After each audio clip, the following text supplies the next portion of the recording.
Just take a look at some of the damage left behind by last night's EF3 tornado. It ripped through this family's fruit patch, knocking a lot of their mangoes and other fruits all over their yard. From environmental impacts to power consumption to the way that people live their lives. Let's take a look at the flight board over here. The majority of the delays we're seeing are from the Midwest and the Northeast because of all that weather. This is just the first day of the second Trump White House, and we're really only scratching the surface here. Castro does say that immigration law is about to be the most heavily litigated subject, at least for the next 2 years. Getting pulled over is stressful enough. Now imagine the guy doing it isn't even a real police officer. You've probably seen this sign promising a new extension of State Road 7. Well, now we're learning that future is one step closer to becoming a reality.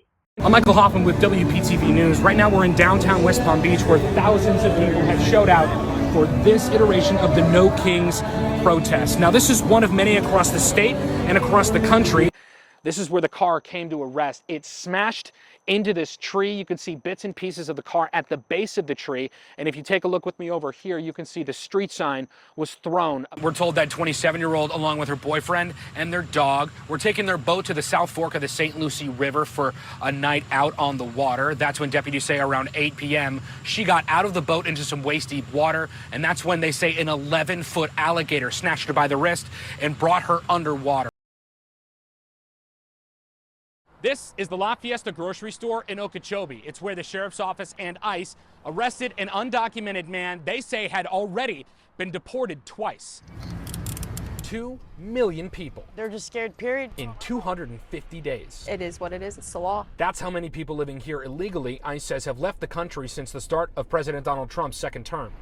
They are getting everybody at this point. Jessica Gascom saw it firsthand on Monday at the La Fiesta grocery store in Okeechobee County. And I'm minding my own business, and that's when I seen all the undercovers and whatever in ICE, and I'm like, what's going on there? Video sent to WPTV by another bystander shows Okeechobee County deputies arresting a man without legal status.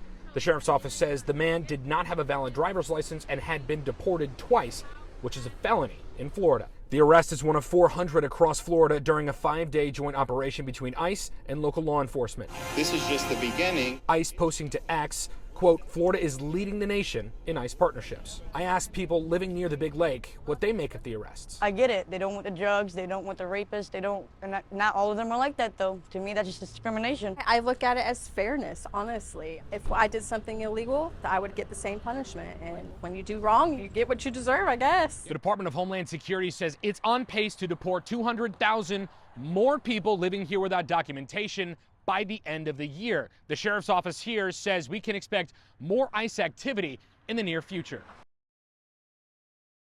I've been hearing a lot about concerns with Project Tango, and some of them go beyond just the environment or noise. People I've been speaking with tell me they're concerned about what they call a potential conflict of interest with County Mayor Sarah Baxter. Well, I did some digging, and I took those concerns directly to the mayor. Rachel Smith came to our Wellington Let's Hear It with concerns about Project Tango. Nobody wants to live next to a data center. There has already been a data center and warehouse space approved on the property for the last 10 years. Back in December, Palm Beach County commissioners planned to vote on reworking that current plan, looking to change it to an AI data center with more space allotted for the tech and less warehouse space. Postponing to the April zoning meeting. That vote was postponed to April to give more time for commissioners and residents to understand those changes.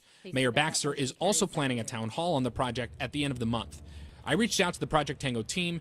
They told me, quote, data center buildings have been part of the Central Park Commerce Center since its initial approvals in 2016, adding that the project team is currently focused on addressing the concerns raised during the December public hearing and preparing updated information for the upcoming town hall. While Rachel's concerns included impacts to the environment, property values, and the peaceful way of life in that part of the county, one of her main concerns, campaign donations to County Mayor Sarah Baxter. I'm curious why this holdings company gave her $10,000, and she's the commissioner that is in charge of the district that this is being built in. She's talking about PBA Holdings, the company that owns the property where Project Tango would go if it's approved.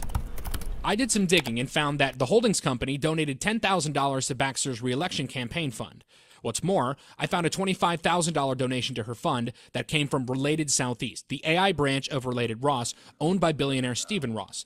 The Related Ross team tells me they, quote, have no connection to Project Tango whatsoever. Recently, at an event in downtown West Palm, Ross called Southeast Florida from Miami to Palm Beach County the next Silicon Valley, adding that he and others look to invest into Southeast Florida's tech sector. And while Ross's team denies any connection to Project Tango, I took the concerns directly to Mayor Baxter for her take on it. They've never talked to me about it. I've never been approached about it.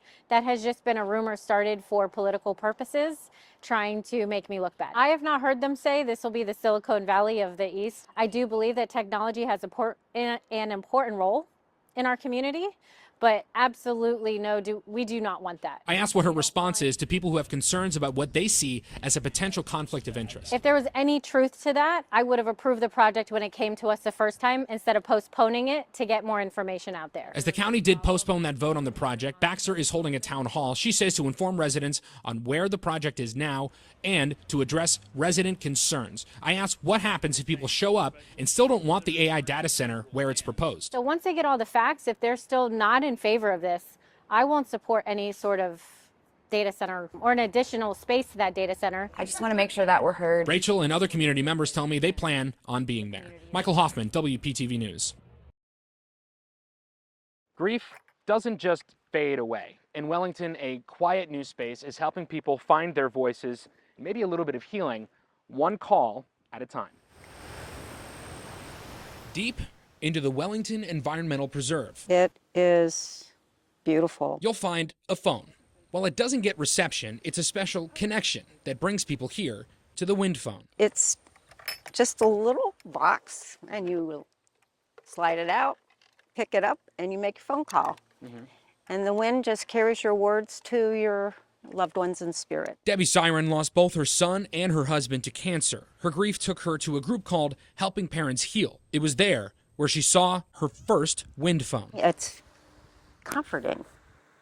And so I was talking to my friend, and I said, I'd like to do one of those. She brought the idea to Wellington, and by coincidence, the village suggested placing the phone in the very park where she spent and still spends time with her husband Stanley and her son Steve. She visits almost every week. I feel them here.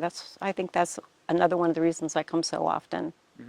Yeah, I feel them around me a lot. Actually, dial my old phone number. Hey, honey, we're really doing this. The box has welcomed many visitors. Painted memorial rocks at its base and a notebook filled with messages inside show just how much it means to people. And that fills Debbie with gratitude. It is beautiful. I'm so grateful. I'm so grateful that we put this here and that so many people can be comforted and healed. It's part of the healing process. In Wellington, I'm Michael Hoffman.